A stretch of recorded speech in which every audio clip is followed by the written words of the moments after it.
ये लोग कहते हैं हमने गुजरात में शराबबंदी कर रखी है, लेकिन हर दूसरे तीसरे साल ऐसे मामले आते हैं जहां लोग जहरीली शराब पी के मर रहे हैं, और फिर जब पड़ताल होती है, मीडिया पड़ताल होती है, तो पता चलता है कि इन्हीं के लोग वहां शराब बेचने और बनाने में शामिल थे।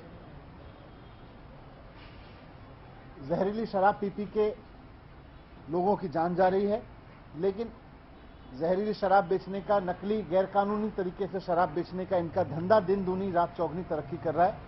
ये मॉडल इन्होंने गुजरात में लागू कर रखा है। दूसरा है दिल्ली में लागू मॉडल।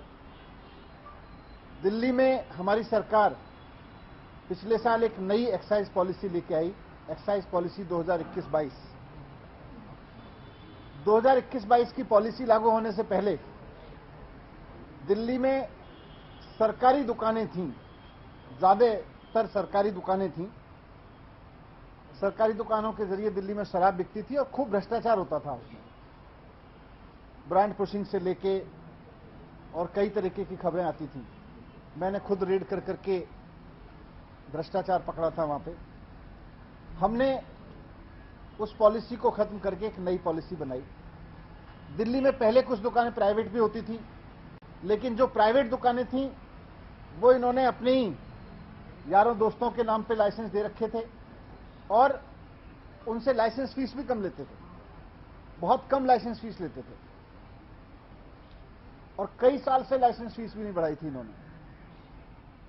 तो ये सिस्टम खत्म करके ज्यादातर सरकारी दुकानों का, जिनमें खूब भ्रष्टाचार था, और इनके नेताओं, रिश्तेदारों, इन सबकी ड्राइवर और मेड के नाम पे चलती दुकानों को, इन सबको, सारे सिस्टम को बंद करके हमने नई पॉलिसी लगाई, और बहुत पारदर्शी तरीके से हमने यहां पर शराब की दुकानों की नीलामी की।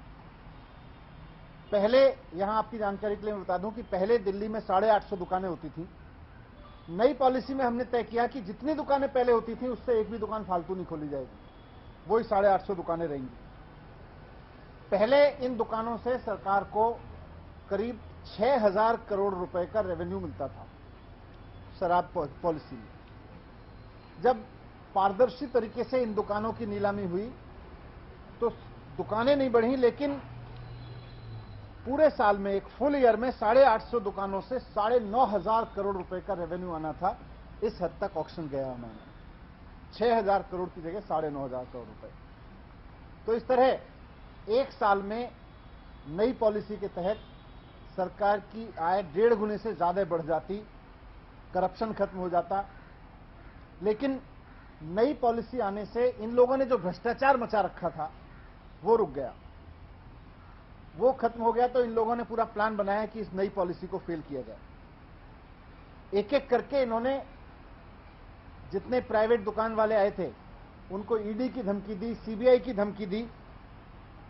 तो प्राइवेट दुकान चलाने वालों को, जो सरकार को ज्यादा रेवेन्यू दे रहे थे, क्योंकि सरकार ने ट्रांसपेरेंट तरीके से उनको दुकानें दी थी ओपन ऑक्शन करके, तो उनको इन्होंने ईडी से धमकाया, सीबीआई से धमकाया। तो बहुत सारे शराब वाले तो, दुकान वाले तो बेचारे,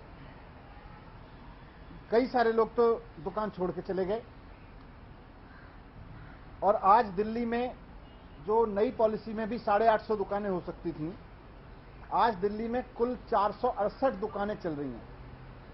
और 1 अगस्त से कई और दुकान वाले भी, क्योंकि ये सीबीआई से डरा रहे हैं, ईडी की धमकी दे रहे हैं दुकान वालों को, तो ये 468 दुकानों से भी और कम हो जाएंगी। कई और लोग दुकानें छोड़ के जाने वाले हैं।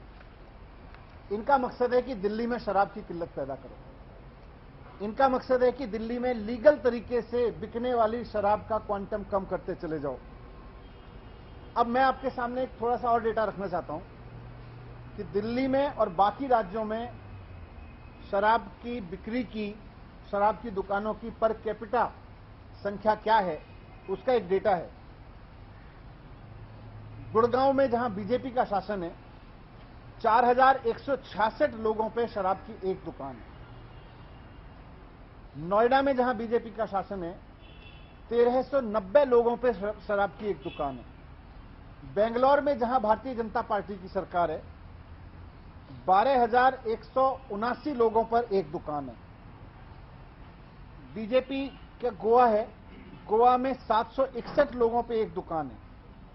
नई पॉलिसी के तहत अगर दिल्ली में मैक्सिमम दुकानें भी खुल जाती, तो उसके बावजूद 850 दुकानें भी खुल जाती, तो यहां 22,707 लोगों पे एक दुकान होती, और आज जब 468 दुकानें हैं तो 41,192 लोगों पे एक दुकान है। इसी से अंदाजा लगाया जा सकता है कि ये ईडी की धमकी देके, सीबीआई की धमकी देके चाहते हैं कि लीगल शराब का धंधा यहां भी बंद हो और इलीगल धंधे को बढ़ावा मिले, नॉन ड्यूटी पेड धंधे को बढ़ावा मिले, स्पिरिट्स लिकर को बढ़ावा मिले।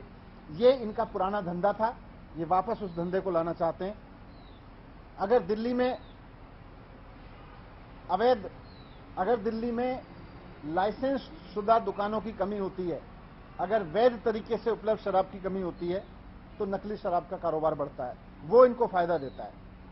इसीलिए इन्होंने ईडी और सीबीआई की धमकी दे देके दिल्ली सरकार के अफसरों को भी इतना डरा दिया है कि अब जो दुकानें खाली हो रही हैं उनका कोई लाइसेंस करने को तैयार नहीं है।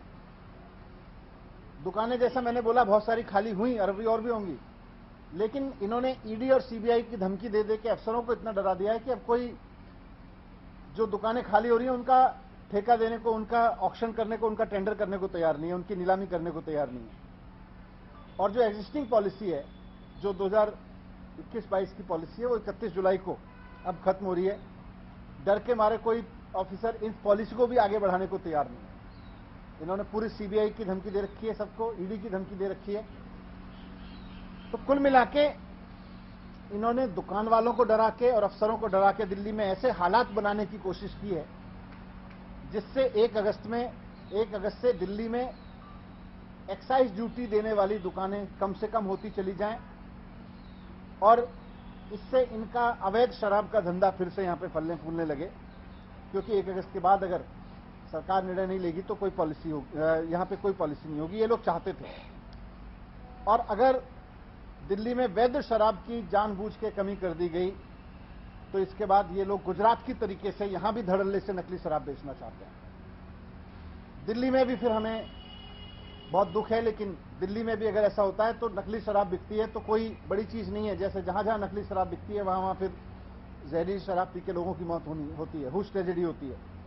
दिल्ली में भी होने लगेगी, लेकिन हम ये नहीं चाहते और ना हम ऐसा होने देंगे। इसलिए हमने तय किया कि फिलहाल जो नई पॉलिसी है उसको बंद करके सरकारी दुकानें खोलने के आदेश हमने दिए हैं, क्योंकि इन्होंने दुकानदारों को डरा रखा है, इन्होंने अफसरों को डरा रखा है। इसलिए नई पॉलिसी बंद करके सरकारी दुकानों के जरिए अब लीगल लिकर सेल करने का हमने ऑर्डर दिया है, ताकि दिल्ली में कोई इलीगल शराब ना बेच पाए, ताकि दिल्ली में कोई स्पिरिट्स शराब ना बेच पाए। और चीफ सेक्रेटरी को मैंने ऑर्डर किए हैं कि किसी भी कीमत पर वो ये सुनिश्चित करें कि सरकारी दुकानों के जरिए करप्शन ना हो और किसी तरह की इलीगल मार्केट शराब की दिल्ली में ना खड़ी हो। ये मैंने ऑर्डर किया। लेकिन बीजेपी से इस तरह से पेश कर, मैंने उसका रीजन बताया आपको। ये लोग चाहते हैं कि अफसरों को इतना डरा दो और प्राइवेट दुकानदारों को इतना डरा दो कि उसके बाद में यहां से दुकानें बंद हो जाएं और इनका इलीगल दुकानों का धंधा, ये गुजरात की तरह से जैसे हजारों करोड़ का धंधा गुजरात में चला रहे हैं और लोग मर रहे हैं, ये चाहते हैं कि दिल्ली में भी ये हालात पैदा हो कि हजारों करोड़ का धंधा इनका यहां पे चले, नंबर 2 का, और नंबर 1 का धंधा शराब का बंद हो जाए। सर, तो क्या अब चेंजेस होंगे? जब 1 तारीख से पुरानी लिकर पॉलिसी होगी तो कितने शॉप्स होंगे? जो डिस्काउंट रेजीम चल रहा था, टैक्सेशन रेजीम और जो ड्राई डेज थे, क्या वो सब भी रिवर्स होगा? हमने 2015 के बाद से ऑर्डर किया हुआ था कि दिल्ली में कोई नई शराब की दुकान नहीं बढ़ेगी, तो हमने 2015 से के बाद से दिल्ली में कोई नई शराब की दुकान नहीं बढ़ी। पुरानी पॉलिसी में जितनी दुकान थी उससे ज्यादा नई में भी खोलने की जरूरत नहीं पड़ेगी।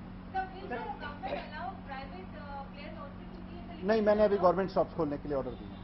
सर, दिल्ली में क्या इससे जो ट्रांजिशन पीरियड चलेगा, शराब की कमी तो नहीं हो पाएगी जिससे कि घटनाएं? नहीं, मैंने चीफ सेक्रेटरी को ऑर्डर दिए कि ट्रांजिशन पीरियड में किसी तरह का कोई कैओस ना हो। सर, जो अलग अलग नहीं, अभी मैंने गवर्नमेंट की दी। Only government. Let the department open. हम It won't exceed 850, that we have made sure, but still. Also these shops, the government-run shops, they were closed down. Now they have been asked to submit details of the shops, how much of the shops are still there. So it's going to take at least a couple of days for this to come in order. तो ये Today इसीलिए तो इनकी साजिश expose कर रहा हूं मैं. कितने दिन का हमें मतलब वो गैप रहेगा for it to become functional now? तो department will do as fast as possible. Sir नई पॉलिसी में जो अलग समान रूप से दुकानें खुली थी, जैसे पहले था कि एक वार्ड में 3 दुकानें, किसी वार्ड में नहीं है, तो नहीं, अब तो वो पॉलिसी तो भी होल्ड पे हो गई ना. सर ड्राई डेज और बाकी जो चेंजेस थे जो क्या उम्र में बदलाव था वो सब आपके सामने आ जाएगा जब में. हम तो टिके हैं, लेकिन बीजेपी ने ईडी और सीबीआई की धमकी दे के जिस तरह से अफसरों को डरा दिया है कि वो अब इस पॉलिसी को आगे बढ़ाने को तैयार नहीं है. जो दुकान छोड़ के चले गए वो उनके ठेके देने को, नीलामी देने को तैयार नहीं है. प्राइवेट दुकानों को ये धमका रहे हैं कि छोड़ के चले जाओ, नहीं तो ईडी और सीबीआई में उठा के जेल भेज देंगे. तो वैसे में सरकार की जिम्मेदारी ये है कि यहाँ किसी तरह का केओस ना हो.